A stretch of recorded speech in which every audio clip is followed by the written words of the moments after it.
과거에는 하나님이 없다라는 주장이 하나님을 믿는데 장애물이 되었으나 이제 하나님을 아는데 장애물이 되는 것은 하나님은 우주적이어서 누구든지 할 수 있고 누구에게든 알리셨고 과학자도 할 수 있고 시인도 할 수 있고 철학자도 할 수 있는데 우리가 믿는 하나님은 그 중에 하나다라는 세상, 하나님의 존재를 보편적으로 알 수 있다. 원리를 통하여 자연을 통하여 이 모든 것을 통해 하나님을 알 수 있다라고 하는 것이 오히려 하나님을 정확하게 바로 믿고 아는 데 걸림돌이 됩니다. 히브리서 1장에 말하기를 과거에 하나님이 여러 선지자로 여러 모양으로 말씀하셨으나 이 마지막에 당신의 아들로 말씀하셨다라고 했기 때문에 예수 그리스도를 통하지 않고는 하나님을 알 수가 없습니다. 예수 그리스도를 통하지 않고 하나님에 대한 모든 생각은 희미하고 불분명하고 거울을 보는 것 같고 그것은 하나님을 의지하지 못하고 그것은 구원에 이르지 못합니다. 여러분, 사람들이 하나님에 대하여 갖고 있는 통념적인 생각이 있습니다. 첫째는 원리로서 생각하는 것, 둘째는 힘으로 생각하는 것, 셋째는 이치로 생각하는 것인데, 먼저 원리라 하면 하나님을 원리와 같이 생각하는 것은 마치 아인슈타인의 하나님처럼 스피노자의 하나님처럼 과학적인 원리, 만유인력, 기계적인 하나님, 비인격적인 하나님처럼 생각하는 것입니다. 그렇기 때문에 만유인력에 의해 사과가 땅에 떨어질 때 그것은 사과가 땅을 그리워해서 떨어지는 것도 아니고 땅이 사과를 사랑해서 끌어당기는 것도 아니고 이건 사과든 돌멩이든 풀이든 다 똑같은 원리로 떨어지는 것이고 그 원리에 의한 것이다. 이게 원리에 의한 것이.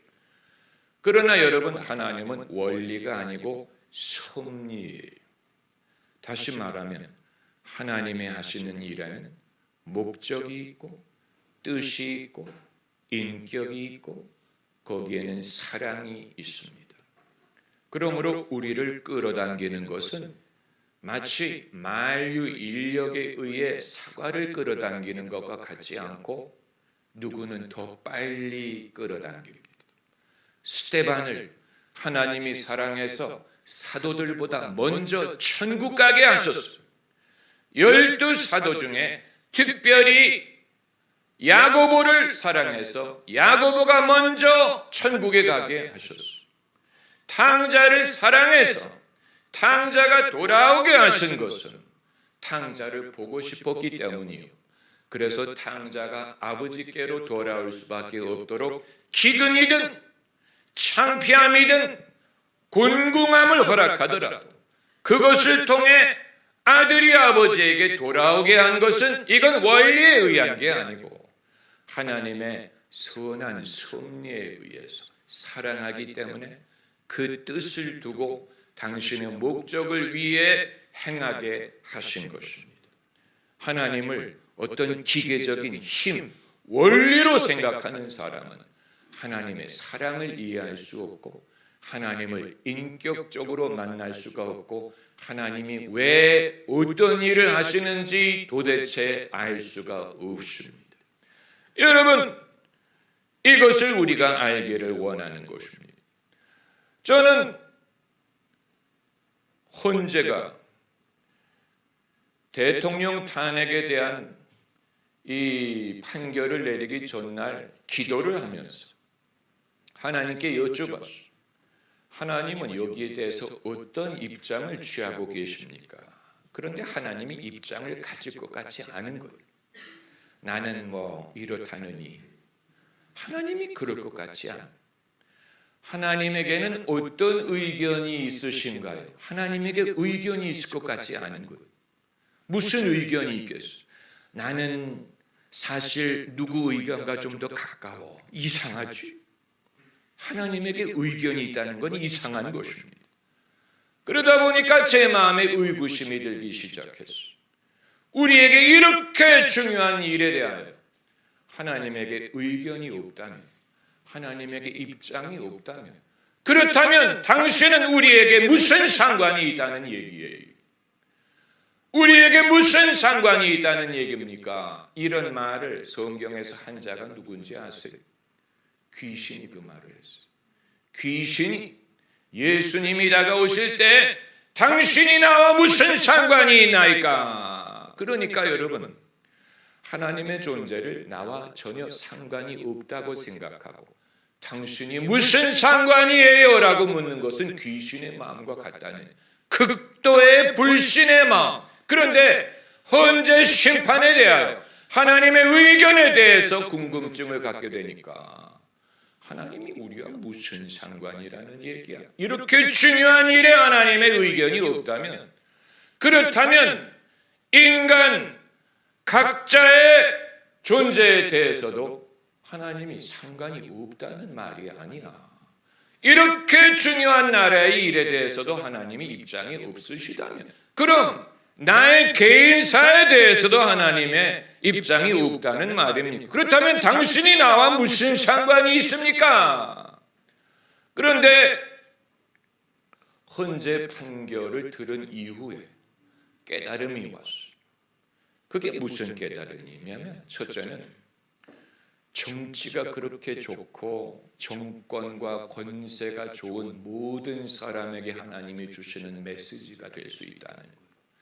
이게 권력이라는 것이 무상한 것이다. 너희는 그 권력이 참이 나서 기존의 대통령을 쫓아내고 네가 대통령이 되려고 하는데 너도 겪어보면 알 것이다. 권세가 좋은 사람, 권세가 너무 좋아, 이미 있는 사람을 쫓아내고 내가 될래 라고 하는 자도 두고 보면 마찬가지가 될 것이다. 권력 무상. 산에 올라가기 전까지는 봉우리 위에 올라가면 뭐가 있을 것 같지만 일단 올라가 보면 이게 다야? 이게 다야? 내가 이걸 얻기 위해 일평생 수고했다는 말이야.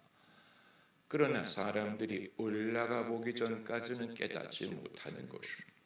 하나님께서 이런 일을 통하여 대한민국 백성들은 영리한 백성이기 때문에 내버려 두었다가는 영악한 사람이 될 수 있기 때문에 하나님은 수시로 이런 일을 통하여 누구든 너희가 그렇게 원하는 것, 탐하는 것, 부러워하는 것, 얻기 위해 다투고 죽이고 서로 싸우는 것, 그 실상을 우리로 하여금 깨닫기를 원하시는 것이고, 만약에 이런 일을 통해서도 깨닫지 못한다면 그 사람은 소망이 없는 것이고, 그 사람은 하나님과 말이 통하지 않는 사람이.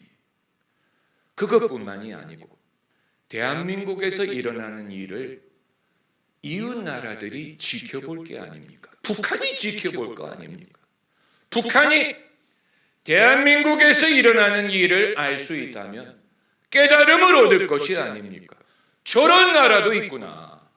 우리는 갈고 싶어도 못 가는데,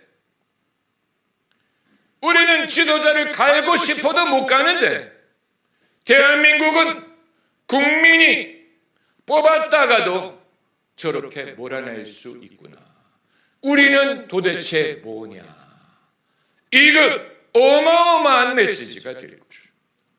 북한뿐만이 아니죠. 중국도 지켜봅니다. 중국도 같은 입장이에요. 중국 일당 독재.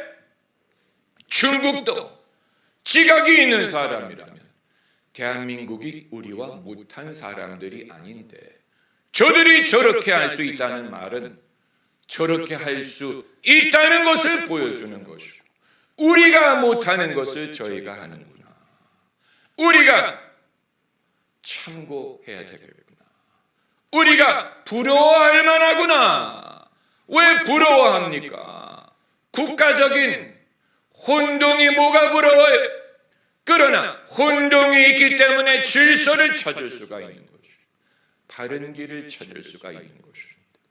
혼동 자체를 불허하게 되면 바른 길도 찾을 수가 없고, 그들은 질서라고 말하는 것이 사실은 질서가 아니고 힘으로 사람들을 억압함으로 얻는 가짜 질서. 그러니까 여러 가지 섭리가 있는 거예요. 하나님은 원리가 아니고 섭리라고 말씀드리는 이유가 여기에 있습니다. 하나님은 원리가 아니고 섭리. 그러므로 섭리를 알면 하나님을 알 수 있습니다. 섭리를 모르기 때문에 하나님이 이해되지 않는 것입니다. 여러분과 제가 우리 인생에 대해서 하나님에 대해 갖고 있는 많은 의구심, 많은 질문, 왜, 어떻게, 하나님에 대해 갖고 있는 많은 의구심은 섭리를 깨닫지 못하기 때문에 생기는 것입니다. 섭리를 아는 것이 하나님을 아는 것입니다. 오늘 본문에 태초에 말씀이 있으니, 태초에 로고스가 있었다. 이건 하나님은 그냥 어떤 막연한 힘, 막연한 원리가 아니고 하나님에게는 뜻이 있고 목적이 있고 이치가 있고 이유가 있고 하나님에게는 계획이 있고, 그리고 그것을 알 수 있다. 우리가 그것을 알 수 있다. 그런 의미로 태초에 말씀이 계시니 말씀이 하나님과 함께 있었고 말씀이 곧 하나님이시니라. 섭리를 알아야 하나님을 알 수 있습니다. 그리고 두 번째로 사람들이 하나님에 대해 갖고 있는 통념은 하나님은 어떤 힘, 포스일 것이다. 전지전능한 힘. 그러나 성경은 하나님을 힘으로 규정하는 게 아니고 하나님의 일을 말하고 있습니다. 예수께서 말씀하신 대로 아버지께서 이제껏 일하시니 나도 일한다. 예수께서 하나님과 동행할 수 있었던 비결은 하나님의 일에 당신도 동참. 하나님은 그냥 포스, 힘이 아니에요. 만약에 힘으로 생각하면 하나님이 이해가 되지 않습니다. 하나님 전능하신 분이 왜 이거 못해줍니까? 이해가 안 되죠. 하나님은 힘으로만 생각하면 이해 안 되는 부분 많아요. 하나님이 힘이 많은데 왜 이거 안 도와줍니까? 하나님을 마술사, 산타크로스, 부적처럼 생각하는 것입니다.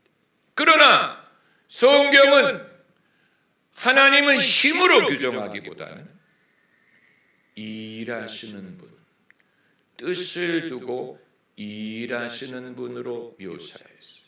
창세기부터 요한계시록까지 묘사하는 하나님은 일하시는 하나님. 그냥 힘으로 몰아붙이지 않고 당신의 뜻을 두고 일하시는 분. 그래서 빌립보서에 너희 안에 선한 일을 시작하시는 이유, 그리스도 예수의 날까지 이루시리라. 하나님은 뭘 하시는 분? 일하시는 분. 선한 일을 시작하셨어요. 여러분, 이것을 우리가 이해하기를 바랍니다. 바울의 육신에 가시가 있었잖아요. 옆구리에 가시가 있었다고 했어요. 이걸 힘으로만 생각하면 이해할 수 없어요. 하나님의 힘이 많은데 왜 안 도와줍니까? 왜 안 고쳐줍니까? 하나님이 힘이 없어서 그렇습니까? 힘으로만 생각하면 이해할 수 없어요. 그러나 하나님의 일, 목적을 두고 일하시는 것으로 생각하면 이해가 됩니다.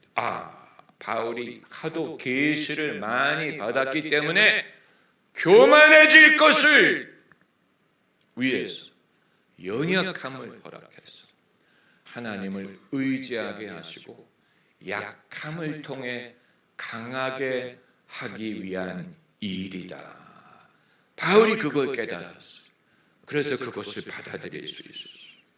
그것을 깨닫기 전에는 왜 안 뽑아줘요? 힘이 많은 하나님이 왜 안 고쳐줍니까? 이렇게 물었을 텐데, 하나님은 일하시는 이 모든 일이 하나님의 일의 일환이다. 이걸 알게 되니까 이걸 통해 선한 일을 행하고 계시는구나. 할렐루야. 거기에 하나님의 지혜와 섭리가 있구나. 여러분, 이 원리를 가지고 우리가 십자가를 생각하기 원하는 것입니다. 예수께서 세상을 구원하러 오셨잖아요. 힘으로 밀어붙이면 될 것 같은, 이슬람이 그렇게 하잖아요. 힘으로 몰아붙이잖아요. 개종을 요구하고 개종 안 하면 죽여, 아니면 노예를 삼든지. 기독교도 그렇게 하면 세상이 다 구원을 받을 텐데 왜 힘으로 몰아붙이지 않을까? 여러분, 그건 하나님의 섭리가 있기 때문에 그런 것입니다. 예수께서는 섬김을 받으러 오신 게 아니고 섬기려 오셨죠. 당신의 목숨을 대속물로 주기 위해 오셨잖아요. 여기에서 예수님의 온유함, 겸손함, 인류의 죄로 고통당하시는 하나님의 모습을 보여줍니다. 그래서 우리를 힘으로 개종시키려고 하는 게 아니고, 너 안 믿으면 죽어, 안 믿으면 망해, 이런 식으로 힘으로 개종시키려고 하는 게 아니고 감화로 뉘우치게 하시는, 여러분이나 저나 감화를 받았기 때문에 뉘우칠 수 있었던 것이지, 누가 칼을 들고 힘으로 믿는 것을 요구해서 믿은 사람은 아무도 없어요. 감화를 받았어. 찬송가 가사 그대로죠. 만왕의 왕 내 주께서 왜 고초당했나, 이 벌레 같은 날 위에 보혈을 흘렸네. 십자가 내가 처음 볼 때 나의 마음의 큰 고통 사라져. 오늘 믿고서 내 눈 어떻게 됐네? 밝았네. 십자가를 통해 우리의 눈이 밝아지게 하시는 것입니다. 할렐루야.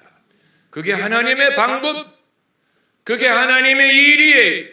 이건 힘으로 몰아붙이는 게 아니에요. 힘으로 몰아붙일 수도 있겠죠. 전지전능하시니까. 그러나 그렇게 하지 않았어요. 십자가라는 방법을 동원하셨죠. 십자가를 믿지 않으면 하나님을 알 수가 없어요. 이해할 수가 없어요. 왜 전능하신 하나님이 굳이 이런 약한 방법으로, 그러나 여기에 하나님의 능력이 있습니다. 할렐루야. 할렐루야. 그리고 세 번째로, 사람들이 갖고 있는 하나님의 통념은 어떤 이치일 거다. 이치.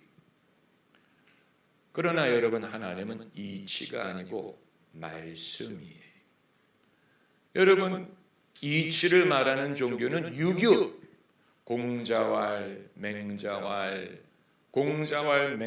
이치가 엄청나게 많지. 그런데 공자님이 말씀하셨다는 얘기 들어보셨어요? 맹자님이 말씀하시기를, 사람의 마음에 말씀하셨다는 말씀 들어보셨어요? 그런 거 없지요. 반대로 하나님은, 잘 들으셔야 돼요.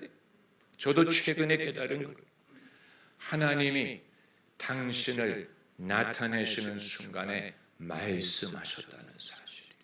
그래서 아브라함이 하나님을 처음 만나는 순간에 하나님이 말씀하셨어요. 그래서 여호와의 말씀을 쫓아갔다라는 말은 여호와를 쫓아갔다는 말이에요. 여호와를 쫓으려면 여호와의 말씀을 쫓아갈 만한 말씀이 있을 때 하나님을 쫓아간다고 말할 수 있습니다. 말씀이 부재한 가운데 그냥 하나님이라는 어떤 개념을 쫓아갈 수 있는 게 아니에요. 사무엘이 하나님을 처음 알게 된 계기가 무엇입니까? 하나님의 말씀을 들으므로.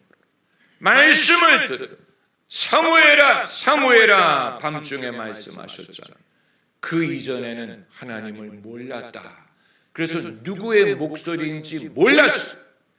그러다가 엘리 제사장이 여호와의 목소리다라는 것을 알려주고 그때 비로소 여호와여 말씀하옵소서 주의 종이 듣겠나이다. 이건 사무엘의 어떤 선지자적인 은사만을 강조하는 것으로 읽으면 도움이 안 되고, 하나님과의 만남은 하나님의 음성을 들음으로 말미암는 것을 보여주는 것입니다.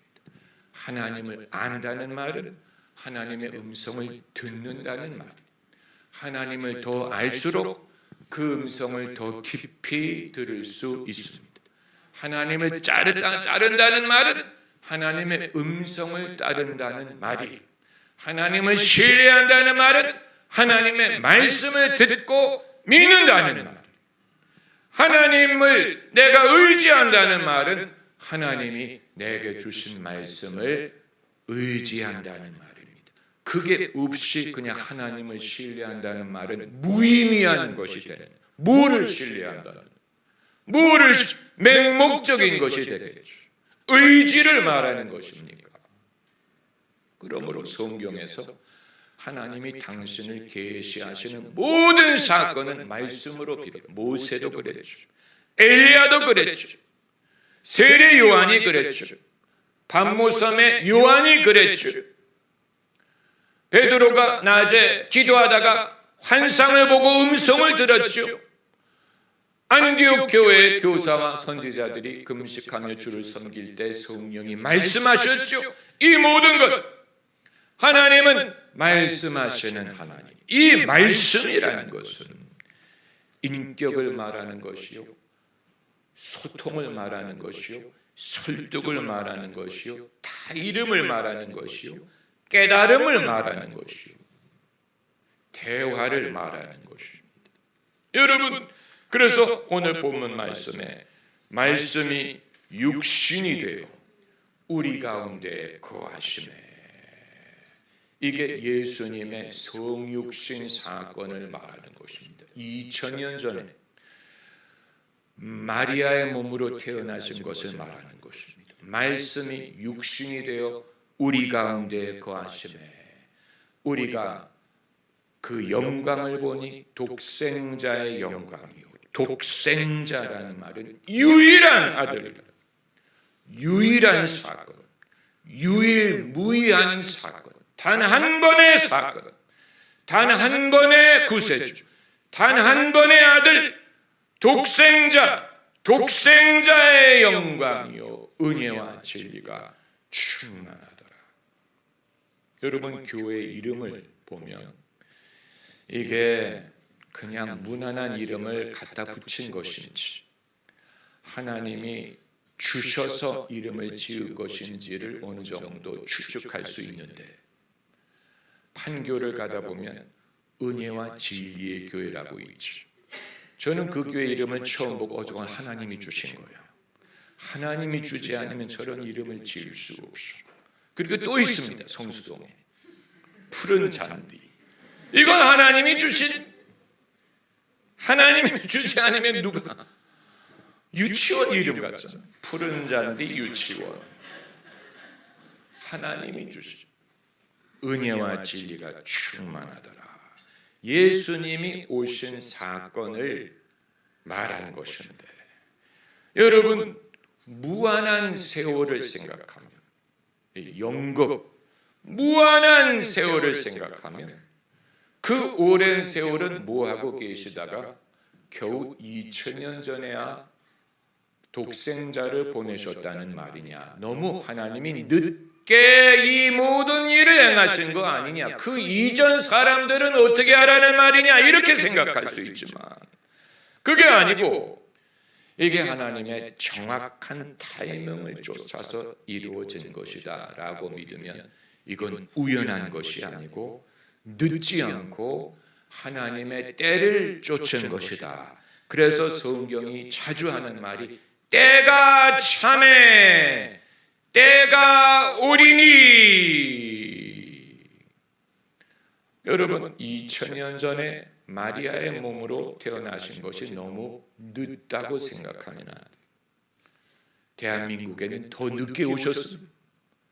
대한민국에 복음이 들어온 것은 140년밖에 안 돼요. 140년! 베들레헴에 오신 것은 2000년 전이죠. 대한민국에 예수님의 복음이 들어온 것은 140년밖에 되지 않고, 여러분 중에는 작년에 오신 분도 있어요. 아직 안 온 분도 있을 거고, 아직 영접하지 않은 분, 그분에게는 아직 오지 않은, 이제 곧 올 것입니다. 할렐루야. 때가 오매 때가 참에.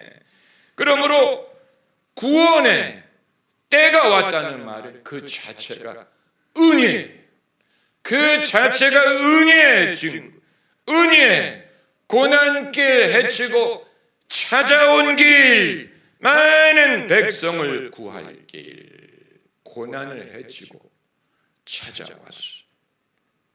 여러분에게, 저에게, 이 민족에게 고난길을 헤치고 찾아오사 모든 백성을 구할 길을 얻게 하셨습니다.